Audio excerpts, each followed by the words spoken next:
Good morning दोस्तों, स्वागत है आपका आज के मुख्य समाचारों में। जी हां दोस्तों, आपको यहां पर देखने को मिलेंगी आज दिन भर की तमाम बड़ी खबरें मुख्य समाचार ब्रेकिंग न्यूज अपडेट्स के रूप में। तो चलिए दोस्तों जान लेते हैं आज की पहली बड़ी खबर। महादेव सट्टा ऐप में छत्तीसगढ़ के पूर्व सीएम पर हुई एफआईआर, मामले में कुल 21 आरोपी। ईडी बोली ऐप प्रमोटर्स ने हवाला से पैसे दिए। जी हां दोस्तों, महादेव सट्टा ऐप केस में ईओडब्ल्यू यानी कि आर्थिक अनुसंधान शाखा ने ईडी की शिकायत पर छत्तीसगढ़ के पूर्व मुख्यमंत्री भूपेश बघेल समेत 21 आरोपियों पर एफआईआर दर्ज की है। इसमें ऐप प्रमोटर सौरभ चंद्राकर, रवि उत्पल समेत कई अज्ञात पुलिस अफसर और करीबियों के नाम भी शामिल हैं। ईडी की ओर से दर्ज कराई गई एफआईआर में कहा गया है कि महादेव ऐप प्रमोटर्स को पुलिस और प्रशासनिक अधिकारियों के साथ ही प्रभावशाली राजनीतिक व्यक्तियों का संरक्षण प्राप्त था। ऐप के प्रमोटर्स की ओर से कार्यवाही रोकने के लिए इन आरोपियों को बड़ी राशि नियमित रूप से प्रोटेक्शन मनी के रूप में दी गई थी।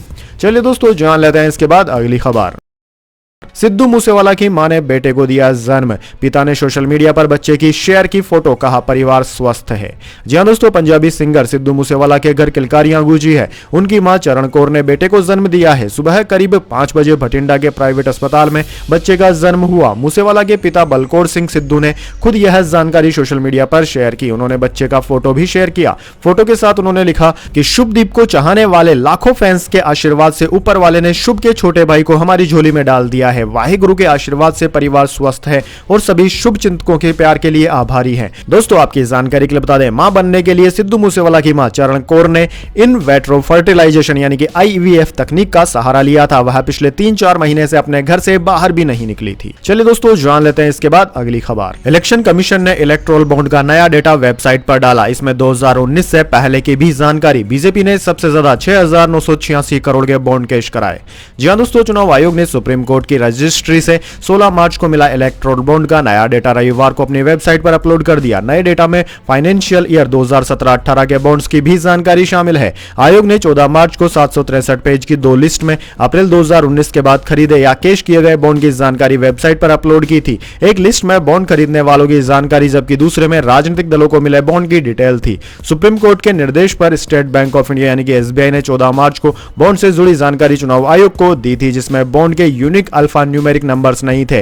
कोर्ट ने 15 मार्च को एसबीआई को नोटिस जारी कर 18 मार्च तक जवाब मांगा है। इसके बाद दोस्तों जान लेते हैं अगली खबर। कपिल सिब्बल ने दावा किया जम्मू कश्मीर में कोई चुनाव नहीं होगा, बोले चुनाव आयोग बीजेपी के लिए वफादार, केंद्र शासित प्रदेश में चुनाव न कराना असंवैधानिक है। जी हां दोस्तों, राज्यसभा सांसद कपिल सिब्बल ने रविवार यानी कि 17 मार्च को दावा किया कि जम्मू कश्मीर में कोई चुनाव नहीं होने वाला। उन्होंने कहा कि राज्य को केंद्र शासित प्रदेश में बदलना और फिर चुनाव न करना असंवैधानिक है। सिब्बल ने चुनाव आयोग पर भाजपा के प्रति झुकाव का आरोप लगाया। उन्होंने कहा कि सरकार के लिए आयोग की वफादारी खुलेआम दिख रही है, इसलिए चुनाव 7 चरण में हो रहे हैं ताकि भाजपा संसाधनों को अपने हिसाब से इस्तेमाल कर सके। वहीं दोस्तों इलेक्टोरल बॉन्ड के नाम पर बड़ा घोटाला हुआ है। इसका फायदा सीधा भाजपा को हुआ। आरएसएस और भाजपा बताए इस करप्शन पर क्या कहेंगे, उन्हें जवाब देना चाहिए। ईडी सिर्फ विपक्ष के नेताओं पर रेड करती है। अरविंद केजरीवाल आज नहीं तो कल गिरफ्तार हो ही जाएंगे। वहीं उन्होंने नोटबंदी पर भी कहा। उन्होंने कहा कि हिंदुस्तान में 2 बहुत बड़े स्कैम हुए। एक नोटबंदी जहां करोड़ों रुपए का कैश बदल दिया गया, उनकी आज तक जांच नहीं हुई,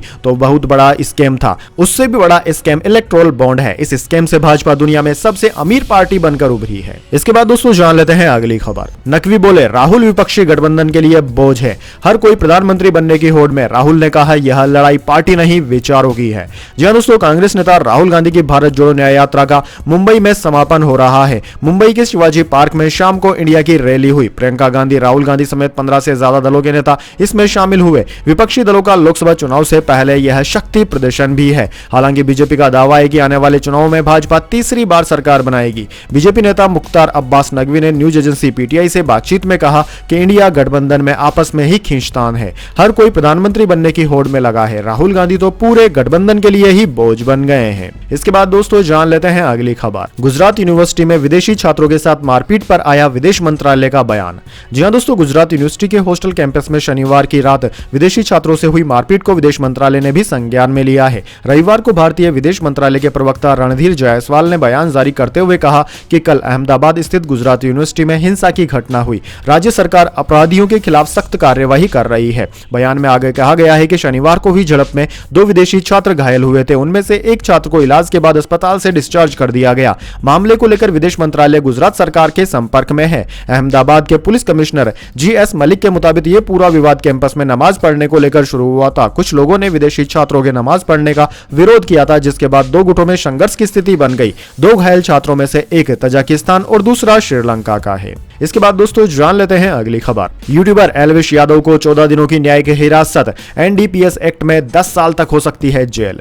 जी हां दोस्तों, सांप के जहर की तस्करी के मामले में मशहूर यूट्यूबर एल्विश यादव को रविवार को गिरफ्तार कर लिया गया। नोएडा पुलिस ने इस मामले में उनको पूछताछ के लिए बुलाया था। उनके खिलाफ पर्याप्त सबूत मिलने के बाद पुलिस ने उन्हें गिरफ्तार करके सूरजपुर कोर्ट में पेश किया। इससे पहले जिला अस्पताल में उनकी मेडिकल जांच भी कराई गई। यूट्यूबर की गिरफ्तारी के बाद उसका एक वीडियो सोशल मीडिया पर वायरल हो रहा है, जिसमें वो पुलिस वालों के साथ मुस्कुराते हुए दिखाई दे रहा है। पिछले साल इस मामले के खुलासे के बाद नोएडा पुलिस ने यूट्यूबर एल्विश यादव सहित 7 लोगों के खिलाफ केस दर्ज किया था। इसके बाद 5 लोगों की गिरफ्तारी भी हुई थी। इनके नाम राहुल, टीटूनाथ, जयकरण, नारायण और रविनाथ हैं। इन 5 की गिरफ्तारी बीजेपी नेता मेनका गांधी की एनिमल वेलफेयर संस्था पीएफ की तरफ से की गई थी। इसके बाद राहुल ने एल्विश की करतूतों के बारे में खुलासा किया था। पुलिस ने उस वक्त यूट्यूबर को कई बार पूछताछ के लिए बुलाया था, लेकिन तब गिरफ्तारी नहीं हो पाई थी। चलिए दोस्तों जान लेते हैं अगली खबर। चुनाव बॉन्ड न हुआ तो इलेक्शन में काला धन आएगा, एनडीटीवी से बोले केंद्रीय मंत्री नितिन गडकरी। जी हां दोस्तों, केंद्रीय मंत्री नितिन गडकरी ने एनडीटीवी के एडिटर इन चीफ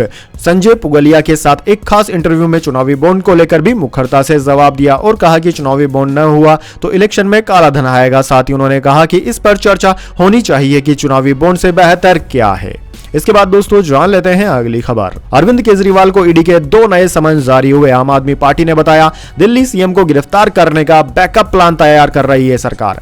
जी हां दोस्तों, दिल्ली के मुख्यमंत्री अरविंद केजरीवाल को परिवर्तन निर्देशालय यानी कि ईडी ने 2 नए समन में भेजे हैं, जिनमें एक दिल्ली शराब नीति मामले में और दूसरा दिल्ली जल बोर्ड घूस से संबंधित है। केजरीवाल की कैबिनेट सहयोगी आतिशी ने कहा कि कोई नहीं जानता कि यह डीजेपी यानी कि दिल्ली जल बोर्ड मामला किस बारे में है। यह किसी भी तरह केजरीवाल को गिरफ्तार करने और उन्हें लोकसभा चुनाव के लिए प्रचार करने से रोकने का बैकअप प्लान लगता है। दोस्तों, केजरीवाल को दिल्ली जल बोर्ड मामले में सोमवार को और शराब नीति मामले में गुरुवार को एजेंसी के सामने पेश होने के लिए कहा गया है। उन्होंने शराब नीति मामले में अब तक 8 समन को अवैध बताते हुए उन्हें तवज्जो नहीं दी और पूछताछ में शामिल नहीं हुए थे। शनिवार को दिल्ली की एक अदालत ने अरविंद केजरीवाल को ईडी के समन पर पूछताछ के लिए पेश न होने के मामले में जमानत दे दी है। इसके बाद दोस्तों जान लेते हैं अगली खबर। अरुणाचल प्रदेश और सिक्किम में मतगणना की तारीख बदली गई, अब इस डेट को होगी काउंटिंग। जी हां दोस्तों, लोकसभा चुनाव के साथ अरुणाचल प्रदेश और सिक्किम में विधानसभा चुनाव भी होंगे, लेकिन इन दोनों प्रदेशों की मतगणना की तारीखों में बदलाव कर दिया गया है। अब वोटों की गिनती 2 जून को होगी, जबकि दोनों राज्यों के विधानसभा चुनाव के लिए मतदान 19 अप्रैल को होगा। अरुणाचल प्रदेश और सिक्किम दोनों राज्यों की विधानसभाओं का कार्यकाल 2 जून 2024 को समाप्त हो रहा है। दोस्तों आपको बता दें, चुनाव आयोग ने शनिवार को अरुणाचल प्रदेश विधानसभा चुनाव के लिए तारीखों का ऐलान किया था। सभी 60 सीटों के लिए एक ही चरण में 19 अप्रैल को वोट डाले जाएंगे। मतों की गिनती पहले 4 जून को होनी थी, लेकिन अब इसमें फेरबदल किया गया है। अब यहां काउंटिंग 2 जून को होगी।